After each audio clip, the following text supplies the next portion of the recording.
Welcome back to the Road to Exploration, all in KSP2. Today we have several missions that will truly fulfill the name of the series right off the bat. Here we are with the first probe of the day, the Adams probe. This probe is on its way to Duna and Ike. The two side boosters use the main cell engine, while the center engine is the skipper. This allows for increased gimbal capacity while not giving very much up on power.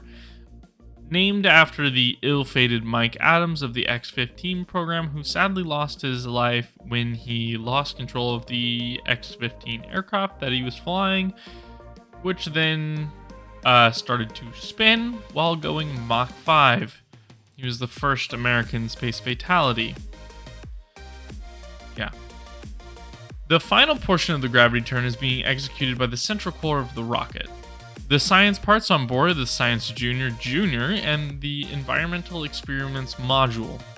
Now, I did pitch up so that it wouldn't accidentally deorbit myself. This is about when I deployed the fairing, but at the base level ejection force, they were just not enough to separate the rocket, so I time warped a little bit ahead and then it knocked it right off.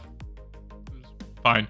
Once I also reached the desirable height, I deployed the solar panels, prepped the rocket for the circularization burn, and then that would bring our lowest point, our periapsis, to roughly equal to our highest point, our apoapsis.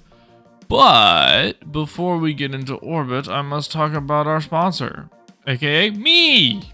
Yes, I have a Patreon. Here, with the mighty power of a single $1 bill, lest if you live in Europe, you can get, and will get power over me, kind of. You can get videos a day early and ad-free, as well as updates about upcoming videos. On top of this, you will be able to send me craft files that I will launch into space and follow your rules on where the craft should be flown to. Within reason, just I can't do something absolutely crazy, then it'll break, or if it'll break my computer. But, and if for some reason you decide to spend spend $3 on me, you'll be able to join live stream chats where I will be attempting these and then later including them into the main videos that you would just get here on YouTube. As well as, you get your name at the end of every single one of my long form videos. Link is down in the description. All right, so here we are. We're currently hurtling through the space above Kebin. And we need to try and figure out how to get this rocket out to Duna. Now, we have a good transfer window, and there is a perfect alignment right there, but I am having a little bit of trouble getting it right on target. All right, so what is the main purpose of the Adams probe? Well, the main mission is to just gather as much science as I can from Duna orbit and just send it home, as well as bolster our comm network. I have had some trouble with it in the most recent episodes where I just don't have comms out past Jool. And thanks to some recent science gathering, I actually do have comms in, well, more stronger comms. But if I get some comms that has pretty much yearly access to the Kebin network, I think that's what it's called or whatever, as it has yearly access to the comms net, and so that means that it'll be able to be a relay station for the rest of the solar system, and a good portion of the year of most of these planets it will be spent close to Duna, so it only makes sense that a perfect relay network is required there. As well as, I need to get some of the science down for some of the other things. And we need to start actually, fulfilling our contracts, because those give us a lot of science. And we haven't fulfilled in a couple of episodes. So this is here. Well, not this one, but the second mission of the day is actually here to fulfill one of those contracts. But here you can see that I am quickly gathering science as soon as I entered Duna's sphere of influence. As, it's very easy. All I had to do was click a button, and I would have been able to send it back with no problems. But I needed to orbit. And once I got into orbit, I actually was able to get a pretty good Ike encounter. Now, the Ike encounter, it wasn't intentional, but it does allow us to gain quite a bit more science, which is always appreciated. And I think in the next episode, what I'm going to do is maybe try and see if I can send out an Ike probe, if that is possible, depending on when the intercepts are coming.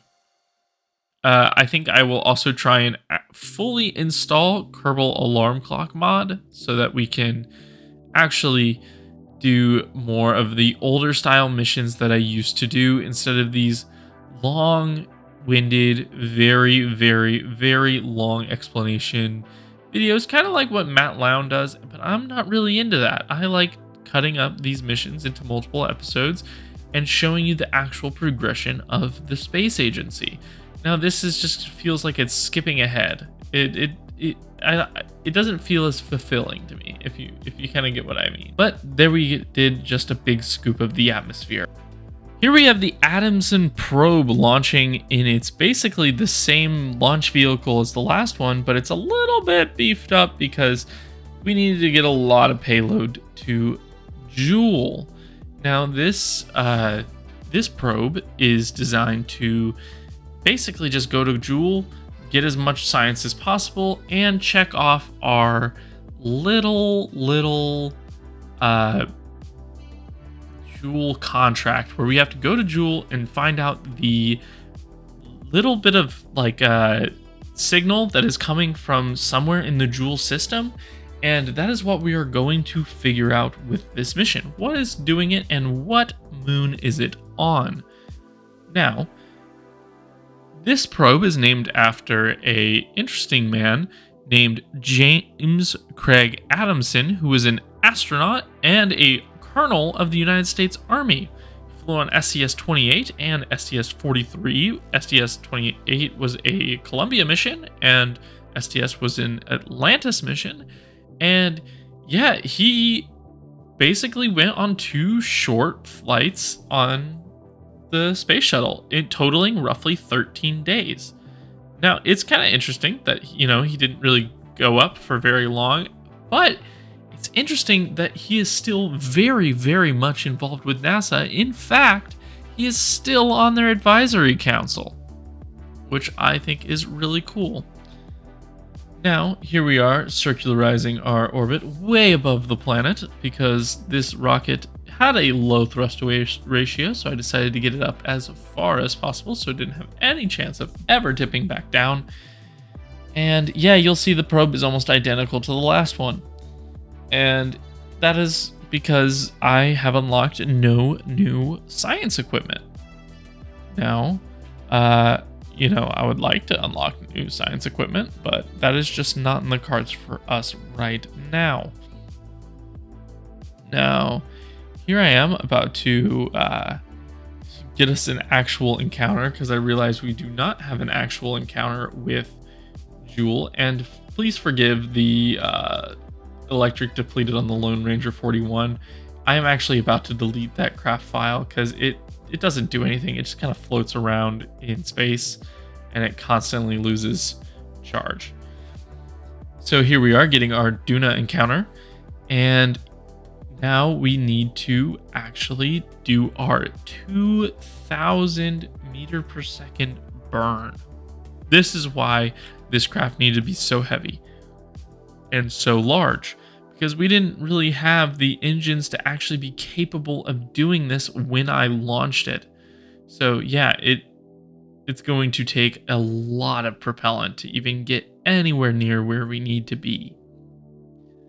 So here's our, I believe, 3rd stage. Well, it's our second stage of this burn, and it will actually complete this stage entirely, and it will actually need a 3rd stage to complete this burn. But once we have completed this burn, we will no longer need that type of deal. But in order to avoid slamming into the moon, we will need to do something. Isn't that crazy? We needed to avoid slamming into the moon. I did not expect that to be something that I'd have to deal with. But luckily, we're able to get ourselves far enough away so that I don't end up slamming into the moon, and I ended up way, way, way overshotting Jool. So much so that I had to actually lower my my apoaps around the Kerbol system so that we can actually get in a good encounter with Jool. But it's okay. It does not take that long to get any sort of, encounter, or not encounter, any sort of maneuver node. And it's very cheap with only about 290 meters per second of usage of the fuel there. And it gets us right on course with Jool to get us there in a couple of years. So here we are, just quickly shooting in towards Jool, and there we go. I think that's us just accidentally completing the contract right there as we enter the Jool system. And now I'm going to circularize the orbit, or at least perform a capture burn in the Jool system. Now that is also incredibly expensive, taking up a good portion of our delta V, and I also want to get a I also want to scoop the atmosphere of Jool, which is incredibly important because it will get us a bunch of science. Here we are collecting our science, which is 5,000 from the from visiting Jool. And yeah, I think this is about where I'm going to leave you off for today, just as we scoop into Jool's atmosphere. Thank you guys for watching. Please make sure to subscribe, and I will see you guys next time. And this time it'll be much more snappy upload. It won't be several weeks.